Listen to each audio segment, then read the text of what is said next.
Welcome back to our Idea Launch series, where we're focused on helping you create better software products. This is episode 4. In our last episode, we took a deep dive into the user, the market, and really tried to unpack the opportunities to create value. Today, we're going to focus on solutions. My name is Darrin Grove. I'm the founder of TrueFit. My background is software development. Joining me today again is John Beck. John is TrueFit's Director of Product Design. Great to have you again, John. Nice to be back. Thank you, Darrin. So today we're going to look at solutions. We're going to unpack solutions kind of in two parts, generate and prototype. So let's dive in with a simple question. After we have a vision for the product and we know what problems we're trying to solve, what are we generating? Yeah. To put it simply, Darrin, we're generating solutions. And, a lot of times, you might think of this as brainstorming, but there is a method to it. And I think it can be a key to success early on in your product by doing this rigorously, doing it well. I think, one of the things we really try to emphasize is approaching this as a team sport, that you do have a sense of kind of where the opportunities are now, that we've spent some time talking about risks, we've talked to people, and we have a sense of how we might create value for them.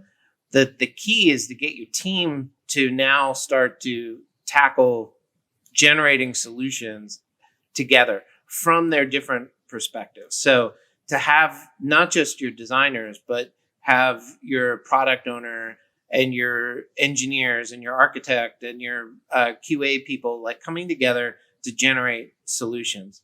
Yeah, I think it goes without saying that for any given problem that you might want to solve for a user, there's multiple ways to solve it. So here's where we're getting creative and diverging, if you will, to find lots of different possible ways that we might create a solution to a given problem. Yeah, I think it helps to go into that process with kind of a healthy respect for your own biases. Like everybody has them. We have technical biases or creative ones that certain beliefs. And what you want to do is not just a one and done, like how might we solve this and just have that one single solution. You want to push the boundaries and try to sort of crack through that layer of bias and kind of predictable patterns and start to that's really where, the more creative solutions are out there, but you have to kind of do a little bit of the work to dig them up. So what is the goal when we're generating solutions? So generally when we're at this stage, you've pulled the team together, you do have a good sense of what the opportunities are. Now, how do we start to solve them? So we're doing that as a team.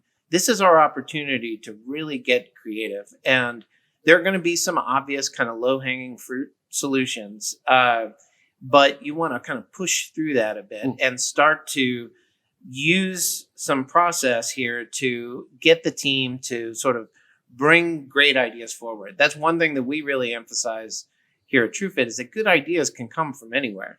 That they're not, they can come from those who are close to the user. They can come from those who are close to the technology, and they're the ones who know what's possible. And so, how does the team contribute from their own expertise, great ideas? What we try to do is bring a little bit of structure. So what we recommend here is that the teams start with, sometimes they're called statement starters, but if this is an opportunity, you could loosely call them how might we's, just to spend a little bit of time before you sit down and craft a how might we statement. And the key to a how might we is that you're not defining the solution in how you write it.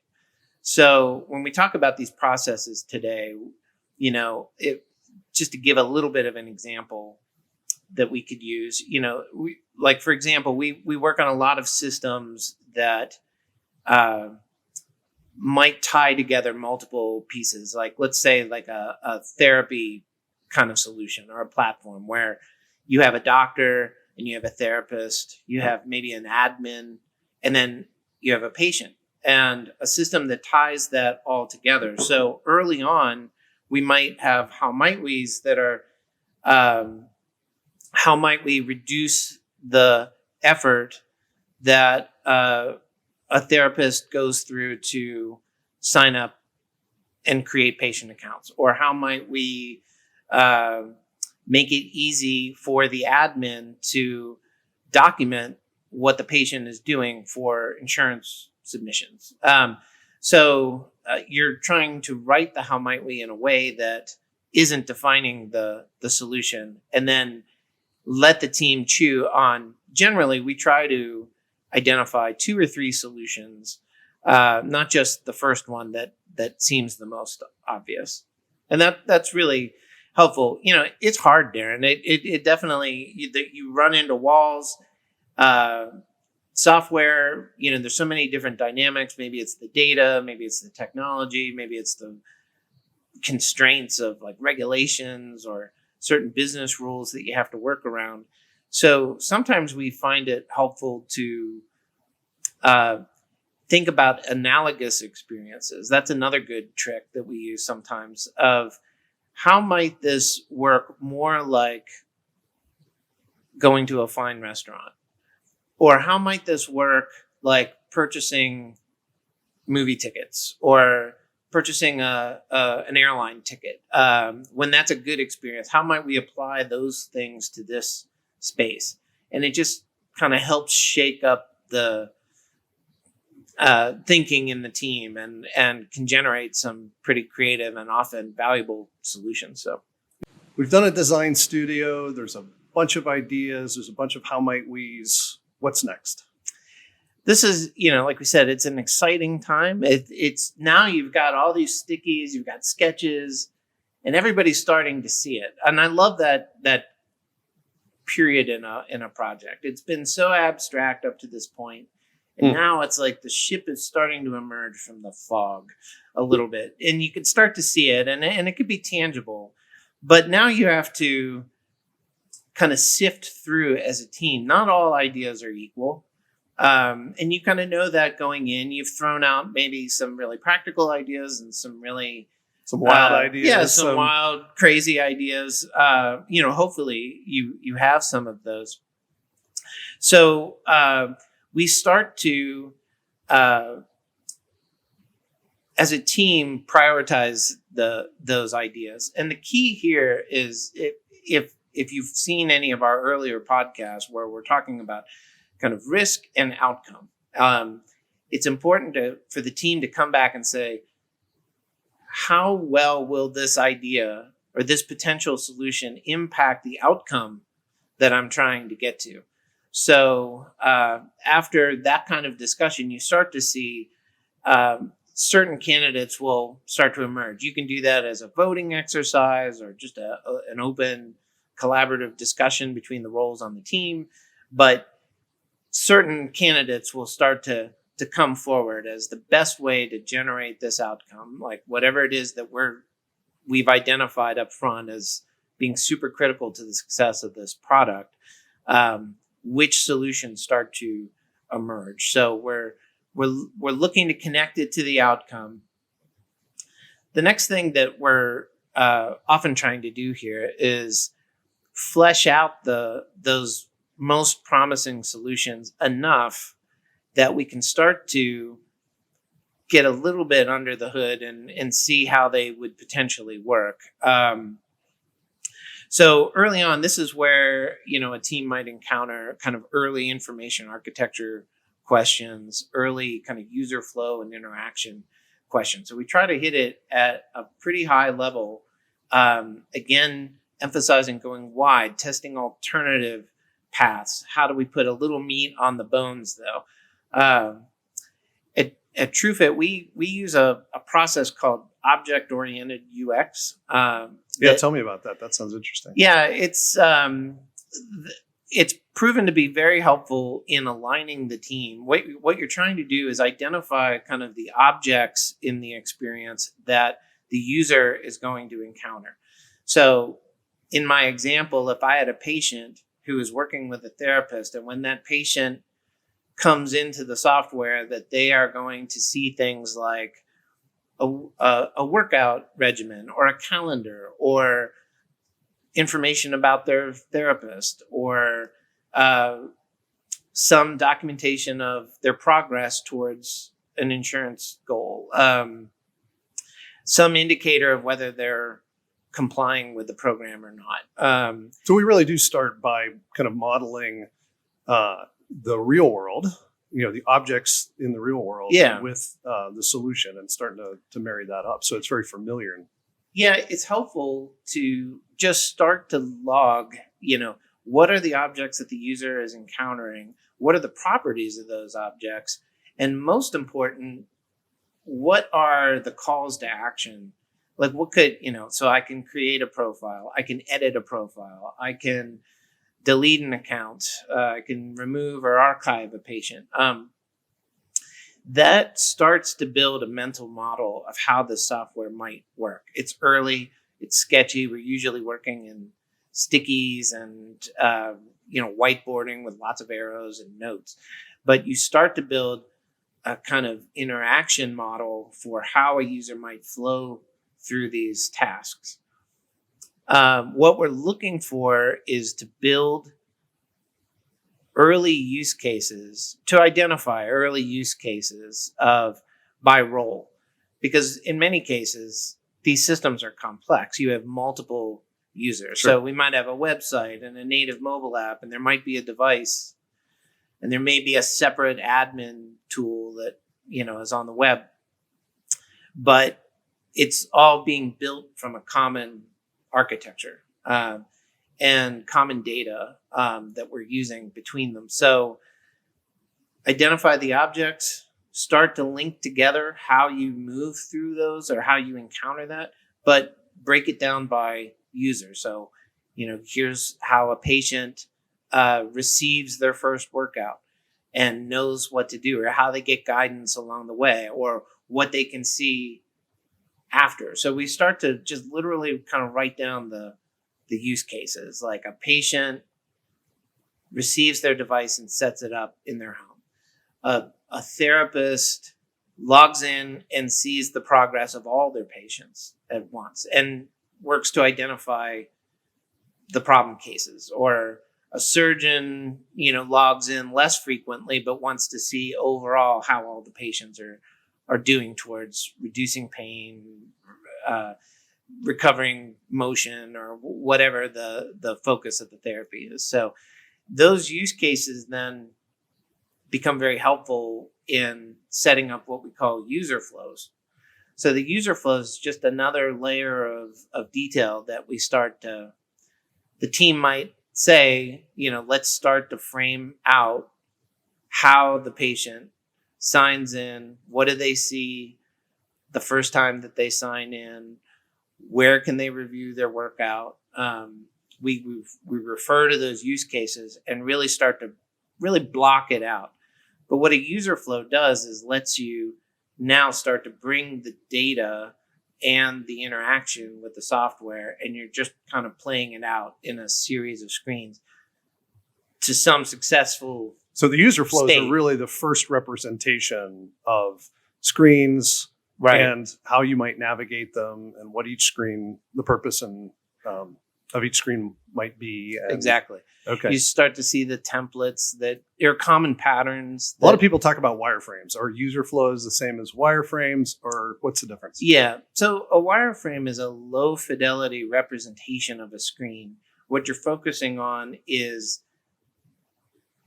how the data is being presented on the screen and how the user might interact within that screen. What a user flow is doing is stitching those screens together to model the successful completion of a task. Got it. And that's really your that's hard to say, Darrin. Your eureka moment in the software is that's really the first place where you go, aha, like, the product's coming to life. Now I see it. Now, some of your stakeholders, your team first, the first audience is yourself and your team. Then your stakeholders start to see it, and you're like, okay, I see how this works, or it's too complicated. Can we shorten it? Or, those questions now start to sink in, but now there's something tangible that you can stand and look at and go, there it is. Yeah, that's fun. Yeah, it's a good moment. Okay, so we now have some user flows. The product's coming to life. Are we ready to do the prototype? We are all usually chomping at the bit to get into how do we take it to the next step? But the one thing I would advise for teams to do at this point is you have your user flow, you've gotten your feedback, maybe you've made some refinements, but now that you got some detail that you can look at, we place some emphasis here on testing your assumptions. So in order to test your assumptions, you have to identify them. Yeah. So your user flow is a great way to start to reveal those assumptions. One trick that we learned a while ago is to state your assumptions in the positive. By doing that, it's easier to test them. So if looking back to some of our earlier episodes of this podcast where we're talking about risk, we had 4 lenses of looking at risk. And that's exactly how we start to look at the assumptions. When I look at this flow, there are assumptions about value. There's assumptions about usability. When I say value, is somebody going to want it? Yeah, that somebody's going to want it. Or we could say, like a therapist will value this feature because it will help them save time. And so, or we may say usability, that when a patient sees their end session report, or like when they're done with their exercises, they're going to understand what that report is telling them. Yeah. So that's an important theme to keep in mind. Throughout the entire process, we're trying to reduce risk. We're always keeping in mind these key areas of risk. Folks can go back and listen to that episode where we really dive into those 4 areas of risk. But everything we're doing is a test, right? We're testing assumptions, we're testing hypotheses, and we're trying to reduce those risks by bringing more insight to the party. Exactly. And, you're going to generate a lot of assumptions. Yeah. And so you can look at it and say, like, well, we're assuming that users are going to want this, that they're going to know how to use it, that maybe it's a feasibility risk, that this can be built to work this way. Maybe there's a business viability risk, that the business can support this flow, or that they can do the things that they need on their end to keep this moving. You'll generate a lot of assumptions, and that's not a bad thing. As a team, what you want to do is go through and find the critical assumptions. That's the key. Okay, so you're always prioritizing assumptions. Yeah, you're always trying to hit your most risky assumptions, I guess. Yeah, and the relevant ones. The way we look at it is you're looking at what is most important. What is most relevant to the success of the software, and what is the evidence that we have that this is actually going to be true. Right. And where you see that those two come together, like this is super important and we have 0 evidence that people want this or that we can build it. Those are the critical assumptions that you want to test. So, if you have 50 assumptions identified, what you're looking for are like the 5 or 6 that are those like leap of faith assumptions that we're hinging the success of this product on these assumptions. So rather than just jump into a build, are there some simple tests that we could start to create? And that's where prototyping kind of comes in, is once you have your assumptions identified, then what's the appropriate form to prototype to get some of that evidence that you otherwise don't have? Yeah, I know one of the things, one of the exciting parts of the process is when you start to get into visual style, you start to get some more high def stuff. At what point do you begin to introduce brand styling and things like that? Well, that's a good question, because it's relative to what it is that you're trying to test. So there are many potential types of prototypes that you could make. Okay. If you're trying to test the value of a given feature, we might use a storyboard. A storyboard is a nice way that you can sort of use narrative to say, like, let me tell a story about how this patient receives this equipment from their therapist, goes home, does their workouts, they set up their system successfully, they do their workouts, they don't have to leave the comfort of their home. So, usually what we're trying to do is tell a story about how the product generates value. And when we storyboarding is helpful in that it stitches multiple, what we call touch points. Like the web is a touch point. A mobile app is a touch point. If there's a device, that's a touch point.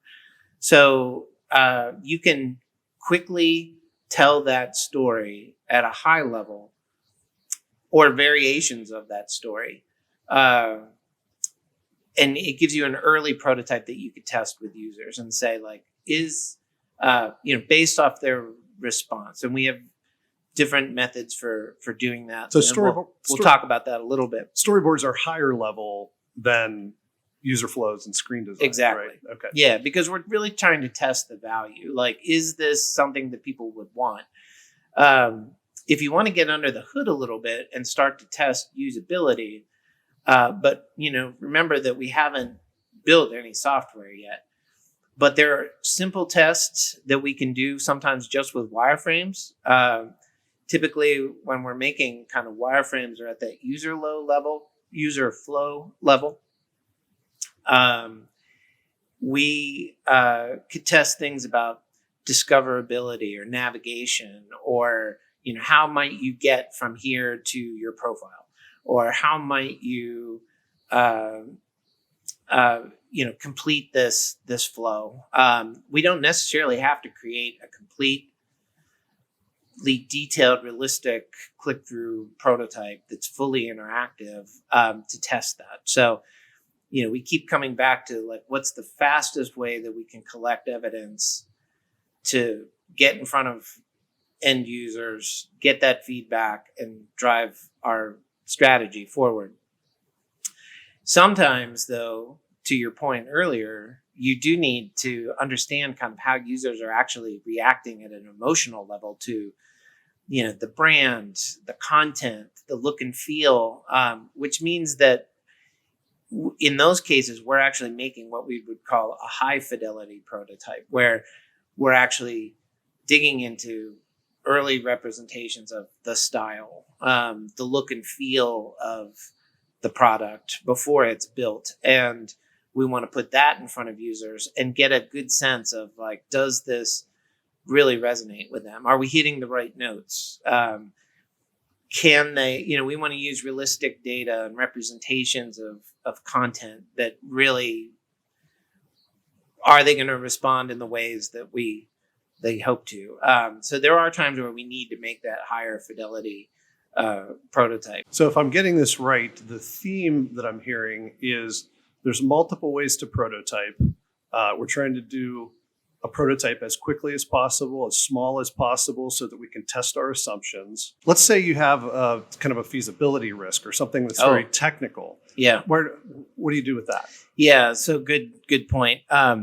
So, when we're prototyping, generally we refer to prototype as like design prototypes. But when you really have to play out a feasibility issue, like, for example, can we integrate a technology into our existing platform? Can we integrate different APIs and data sources and do something with it to affect a scoring algorithm or something? No amount of design prototyping is going to answer that question. So we create what we refer to as a proof of concept in that case. Now, the proof of concept may not necessarily look anything like what the end product's going to look like, but it proves the technical feasibility. Like, what if we needed to integrate like a third-party video conferencing tool into the native mobile app that the patient is using in our example? Like, well, we can pick some leading options and actually run a coded test and actually test it, and see how well it's going to work and make a decision about that. So we do one or more proof of concepts to knock down the technical risk and make sure that we really understand how a given solution is going to work if there's technical risk. Will this API return the data that we think it will? Things like that. Running those early kinds of tests can have hugely beneficial impact later in the build, because we find things. We had a vision once for a cruise planning app that hinged on lots of nice photography, and we had a source of the data.